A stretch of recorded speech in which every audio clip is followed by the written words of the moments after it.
Good morning, I hope you're well. This little breakfast video is how to take your scrambled eggs to the next level. So this is something I do on a fairly regular basis. Obviously scrambled eggs on their own with some beautiful butter is delicious. But adding this little pesto, so it's a pesto that you do beforehand. It's something that I share with my clients as a little, maybe as a breakfast, a weekend breakfast. So we caramelize some onions, and we add some kale and we cook those together, then we blitz, and then we fold that into the scrambled eggs. So we make sure that the eggs are cooking on a low heat with plenty of butter, and the end result is a beautiful, velvety, fat-rich, sweet scrambled eggs. All right, and then we're gonna pair that with some beautiful grass-fed, grass-finished sausages that we got sizzling on the go, and some sauerkraut. All right, so the first thing we need to do, and I have cheated a little bit in the sense that I've got some caramelized onions already done. So if you're unfamiliar with caramelizing onions, it's really, really simple. Just get a bunch of onions, maybe it's some that are sitting sort of getting towards their sell-by date on your bench top. Slice them, peel them, slice them, or chop them, however you want to do it. No rules. And then add equal measures of olive oil and butter. So maybe if you peel and chop, say 4 large brown onions, maybe you want 3 glugs of, 3 tablespoons of butter, 3 tablespoons of olive oil, and leave that to do its thing. So have it on a medium heat for the first 5 minutes, then drop it down to a very low heat, maybe a 2 or 3, and put the lid on and let it do its thing for 40 minutes, 50 minutes, an hour, beyond if you want, and you'll end up with this beautiful, sweet onion result. Okay, and then we're going to mix that with some kale and create the pesto. So I've got some Tuscan kale here, and I've got about half a dozen leaves. We're going to chop that again. No rules, however you want to chop it. It's going to be blitzed anyway, so it's of little consequence. I've got some olive oil on the pan there. Just going to add a little bit of salt.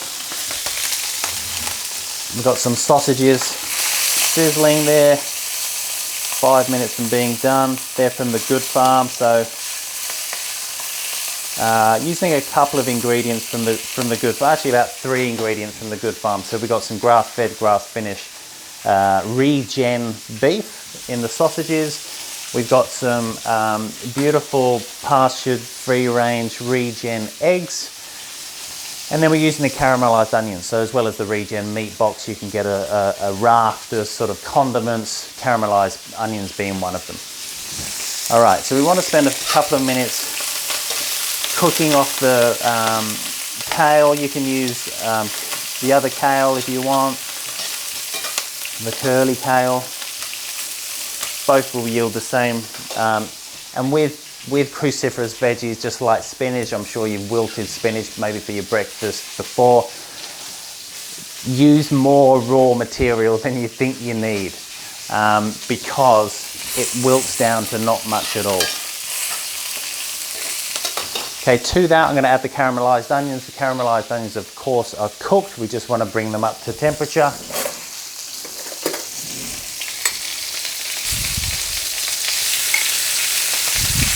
So probably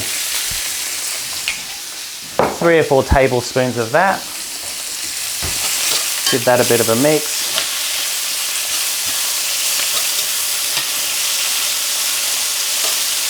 Okay, just drop the temp a little bit down to a 4 and let it do its thing for a couple of minutes. This is something you can make a big batch of, and I quite often do so.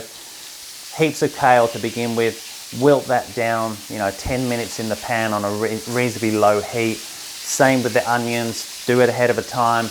Combine the two in a food processor. Then decant that mixture, that pesto mixture, into a jar or a Tupperware container and pop it in your fridge. Then when you're doing your scrambled eggs on the weekend, you can add a tablespoon or 2 of the pesto and it'll last a couple of weeks.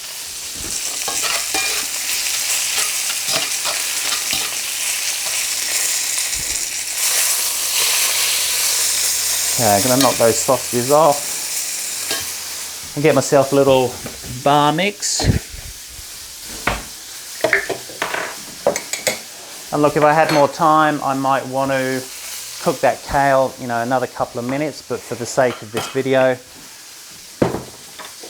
let's get things rocking and rolling. The sausages are now off the heat.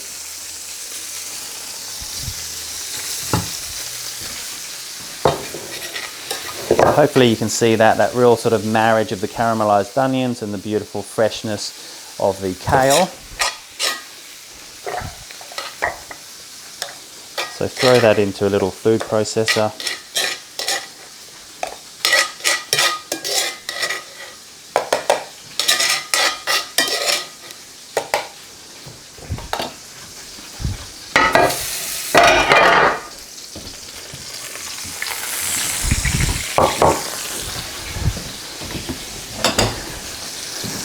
Just get those off the heat.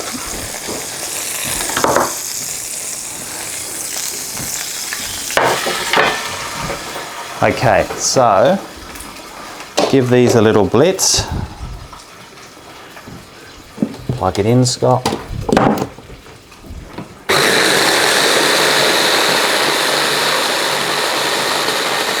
And depending, you know, how much sort of coarseness you want in the pesto, obviously the more you blitz it, the more you process it, the finer it becomes. I actually don't mind seeing some of the, you know, whole onion and some of the kale. So that's pretty good for me. And hopefully you can see that.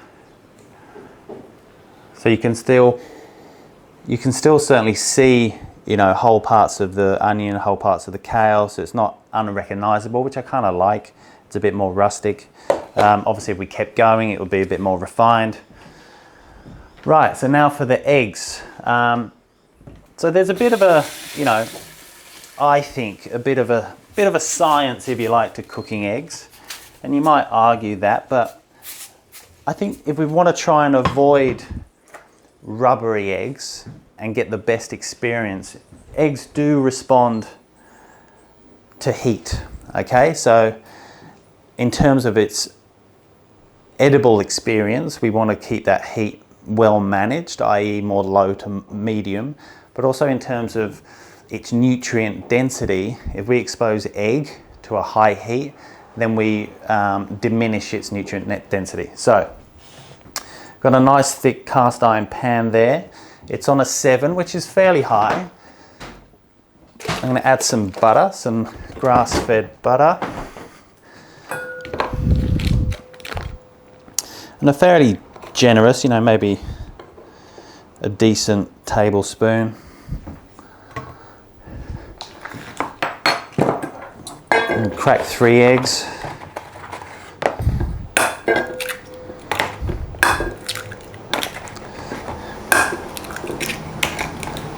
Give them a little whisk so that butter's melting nicely.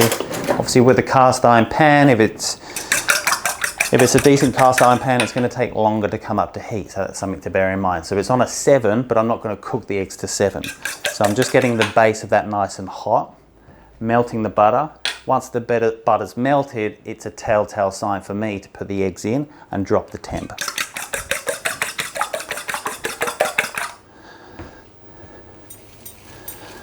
Okay, so it goes from a 7 to a 5.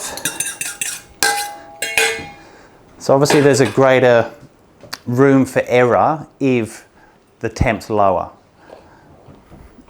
And that kind of applies right across the board. So the eggs are on the go.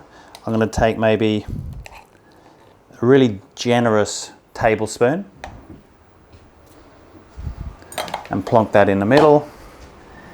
Get my little spatula.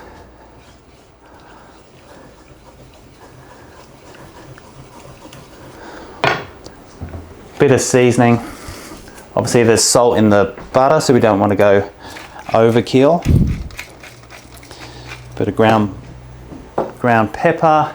Okay, I'm going to let that do its thing. Meanwhile, I'm going to get a couple of options for sauerkraut, just for a bit of colour, bit of texture, but obviously Sauerkraut, being a fermented food, has a lot of health properties, so it really helps to drive that anti-inflammatory environment.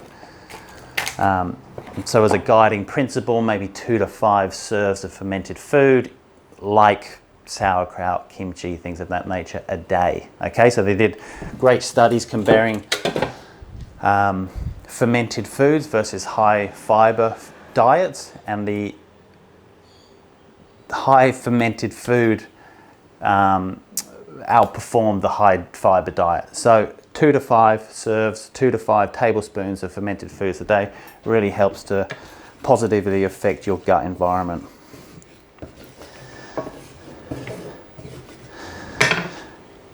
Try not to work the eggs too much. Let them do its thing, let them catch on the bottom, fold a couple of times and then go again.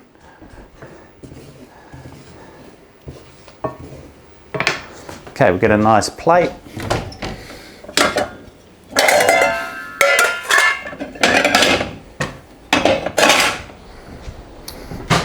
Okay, so we've got the sausages.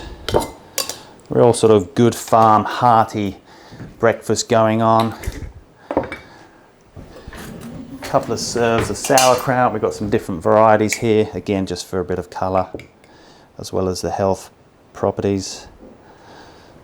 Whew.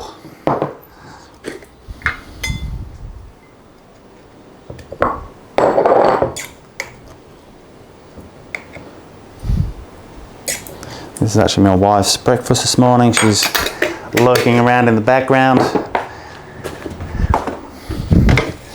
Shouldn't say lurking, should I?